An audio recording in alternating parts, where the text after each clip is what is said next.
But maybe we can get to more of that in just a second, because I do want to turn our attention on somebody who I think should hold a lot of blame, in my opinion, and he's been mentioned a few times. So this guy, Joe Biden, ran for president, and let's just hear what he was saying when he was running for the president of the United States of America. As I said last night in my hometown, I view this campaign as between Scranton and Park Avenue. All Trump sees from Park Avenue is Wall Street. That's why the only metric of the American prosperity for him is the value of the Dow Jones. Like a lot of you, I spent a lot of my life with guys like Donald Trump looking down on me, looking down on the people who make a living with their hands, people who take care of our kids, clean our streets. Wall Street didn't build this country. The middle class built this country, and unions built the middle class. Okay. I'm not joking. Without unions, there'd be no middle class. That's a fact. And by the way, there's a reason. You're the best trained workers in the world. That's not hyperbole. When you do well, everybody does well. You know, grow up here in Scranton. We're used to guys who look down their nose at us. We're looked at people who look at us and think that we're suckers. Look at us and they think that we're not equivalent to them. If you didn't have a college degree, you must be stupid. If, in fact, you didn't get to go to an Ivy school. Well, I tell you what bothered me, to tell you the truth. Maybe it's my Scranton roots, I don't know. But when you guys started talking on television about Biden, if he wins, will be the first person without an Ivy League degree to be elected president, I'm thinking, who the hell makes you think I have to have an Ivy League degree to be president? I really mean it. I found my backup. No, I'm not joking.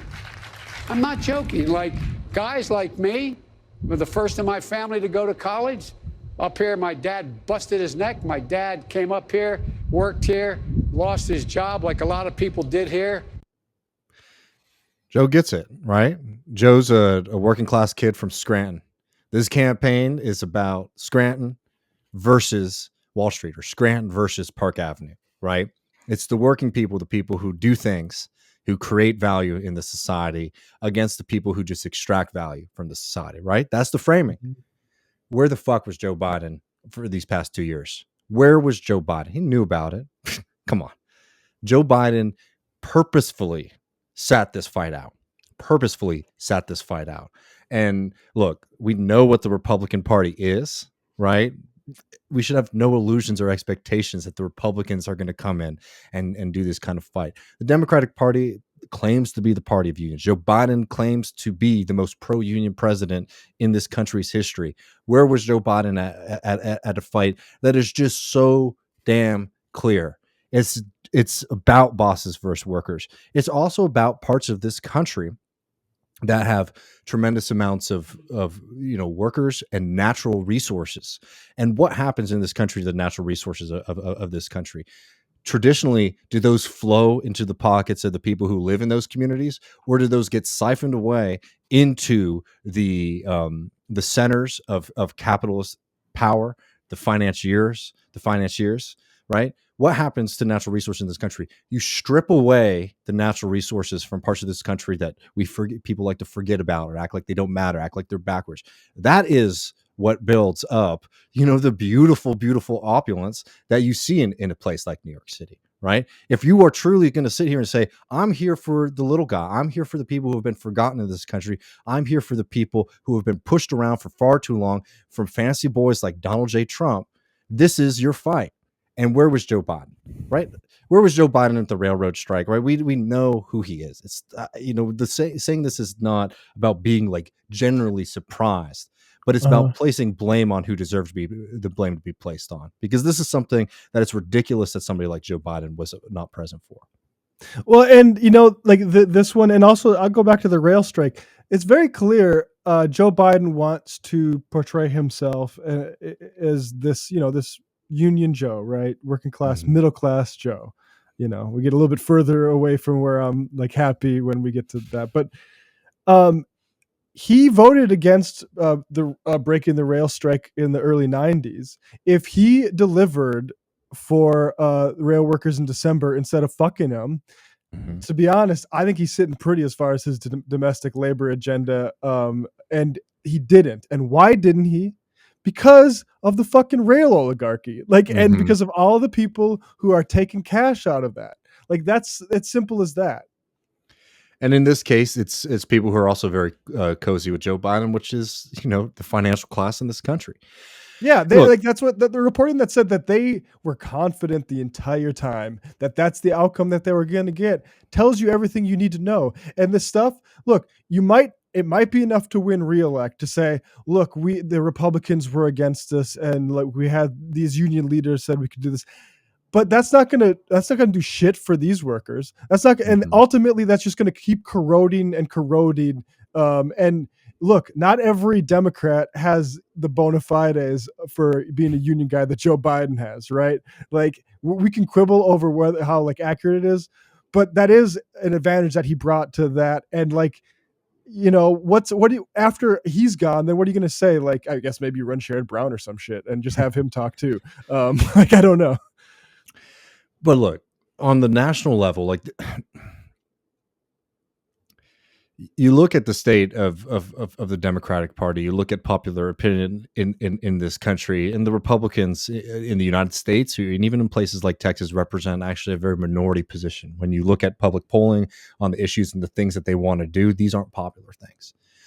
A lot of times, liberals have sort of got this idea in their head that, oh well, all these working people are voting against their interests, right? This is like the classic line, oh well, these people deserve it because of blah blah blah. One, if you're saying that about the warrior met folks, you should take a really long damn look in the mirror, because you don't know these people and you're making a lot of assumptions about folks. Two, what message does the Democratic Party's failure to show up in this fight send to workers in Alabama? Does it say to them, hey, we're the ones who are out here looking for your interests. We're the ones out here who are aligned with you. Or does it say, we don't give a shit about you? And this is the number one factor in the fact that, when people talk about, oh, all these people are, like the political like arena is changing, right? People are like, working class voters are moving to the Republican Party. You know what the largest voting group in this country is? It's non-voters, because people realize, oh, there's no reason that we should be that we should be um sorry. Um the when you do something like this, you send a message that's very clear that people that you do not have working class people's back. And why line up behind the Republicans who are going to fuck you, or why line up behind the Democrats who very clearly aren't here or want to participate in your fight, right? And you talk about the need to shift the political map in this country. There is no better opening for the Democratic Party to come in here and make a big stink about this. Where is the governor of Alabama? Where are the state senators in Alabama? Look, you don't even have to take like a radical position on this. You could take like even like a nativist position on it, right? Should companies that are, should like financial capital in New York City be able to extract wealth from our region, or should that money be enjoyed by the folks who live in our community and want to fight? And want to build a better life for their families and their community and all that kind of thing, right? You can make that argument. The Republicans aren't going to do it. The Democrats, all they got to do is show up. You show up and you say, we're here in your fight. Look, you might have not voted for me, but I recognize that this is a collective fight in this country. I'm the union president. I'm the person here. And also, where is the Democratic Party in Alabama? I know some people showed up from time to time, but it was not consistent. And like I see the same kind of things happen here in Texas too, right? Where it's like there are these kind of fights that, like, if you're in the minority party, if you're in the party that's been historically defeated and weakened in this country, um these are the kind of wedge issues to make it clear, right? If the argument is like, oh, Republicans don't have the interests of working people, then make it really, really damn clear and say, who's the one standing with you on the picket line? Is it Tuberville, right? Is it the governor of Alabama, right? Or is it Union Joe or blah, blah, blah, whoever in the Democratic Party wants to make that stand? The only, person who was doing that with that national scale was Bernie Sanders, right? And good for him. Thank God for him. But, even that, unfortunately, it's one senator. Yeah. I mean, that's the thing is that, we can get to the Hamilton Nolan piece a little bit that gets into this is a consultant driven problem, but like that's I think part of it, and part of it is like capital. Like Joe is like finance Joe. To hear him talk about fucking college education and financing that, as the guy who made that not able to be bankrupt or declared or discharged for bankruptcy, like, I mean, I don't know that the consultant thing is a very sexy answer to a lot of the problems, because it is true that the incentives there are just absolutely whack. It's to sell Mhm. media, because you get a percentage of that, and these and like these sort of consulting firms, yeah, they seem extremely like hostile to these areas. But I also think it is just like we had the Valley Labor Report the entire time. They're saying like, can we get some Democrats? Like, oh, here's a fucking Republican acting like he's going to come own this issue. Can we please? And no. And like, to me, it's like, I don't believe that these politicians are just fooled by the consultants. I think they're actually like averse to flexing those muscles, to Mhm. like be like Joe Biden, even when he says the middle class shit. What does middle class mean? Does that mean you have investments on top of working for a wage? Like that, to me, that's what I'm hearing. Like you're really you're They're working, but scared. you're worried about your housing prices. Like, and I gotta say, like, that's not gonna cut it. And like that might be good American, electorate politics, but like that's a dead end as far as like delivering for this stuff, because I just don't think like we have Democrats that are willing. Like maybe some younger Ks are obviously, or like Mhm. folks like that. They're and they might have like a little bit more Bernie energy, but by and large, this party's been hollowed out by the type of people who are absolutely averse to doing any sort of this. Like that's it. Biden's like right, like people rightly point out, he's been an anti-working class vote his entire career, and he's still better than most Democrats on unions. Um, no, because, but no, I mean, I 100% like agree with what you're saying, man. Like the thing that it's like, it's so fucking frustrating to just read endless think pieces about like the culture of this country, right? And it's like, oh, Mhm. culturally we've never been more divided. When you see that, like, this is one of those moments, right, when the promises of the difference between different political parties and political movements start to ring a little hollow. Right, I'm not one of these people who says there's no difference between the Republicans and Democrats. I think that there is, right, and I think it's worthwhile Mhm. understanding that and pointing that out. But you can see why so many people in this country are um disillusioned with politics when you experience Mhm. something like that. Like, imagine if you voted, and like, again, this assumption that like everyone who's at Warrior Met Coal is a Republican is ludicrous and false. First of all, and even if they were, you should still be able to support them, right? But imagine if you vote for somebody like Joe Biden because you're like, all right, we need to have like a pro-union guy in office, and you're in this fight for your life that has like national importance, incredible meaning to the local community, and incredible meaning to the state and to the region, and there is crickets from there. I mean, is it surprising that folks start to, dip out of politics? Is it Mhm. surprising, like, people, like, they love to wag their finger at non-voters, and you see something like this, and you realize why so many people are caught into like this kind of political depression, that like voting or participating in politics isn't going to open up doors for me, because the people in power aren't very interested in actually showing up and fighting for working people, right? Like, there are just so many moments in this country. And if you've looked at the labor struggles that have happened in the past 2 years, we always talk about like, oh, are we in a strike wave? Look at the places where those fights were happening. Those are places that the Democratic Party has lost Mhm. significantly when it comes to presidential, Senate, and statewide elections.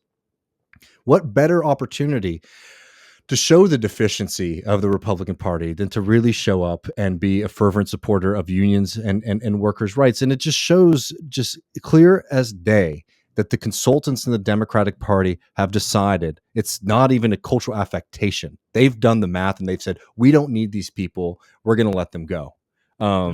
And that's so much more significant than all this other kind of nonsensical stuff that people focus and spend so much of their time on.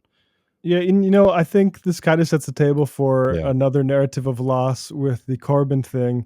And like the thing that I sort of worry is that, we look at Biden and these folks making these decisions, and the Hamilton Nolan piece is very much written in the voice of somebody thinking like, "Hey, what are you doing? Like, you Yeah. know this is." But I gotta say, maybe they know what they're doing. Like, I feel like the certain finance banker wing, anti-worker wing, the Democratic Party feels like shit. These Republicans are fucking up. Like, Mhm. and we can win, and we can lose some of these pro-worker freaks that are making primaries a bit of a problem. And I wonder, like, especially the way like labor is just like, yeah, fuck the left, and we're gonna try to wait for our turn for when the Tories fuck up enough that we get into power. And that's a dynamic that I'm not quite sure how to attack yet.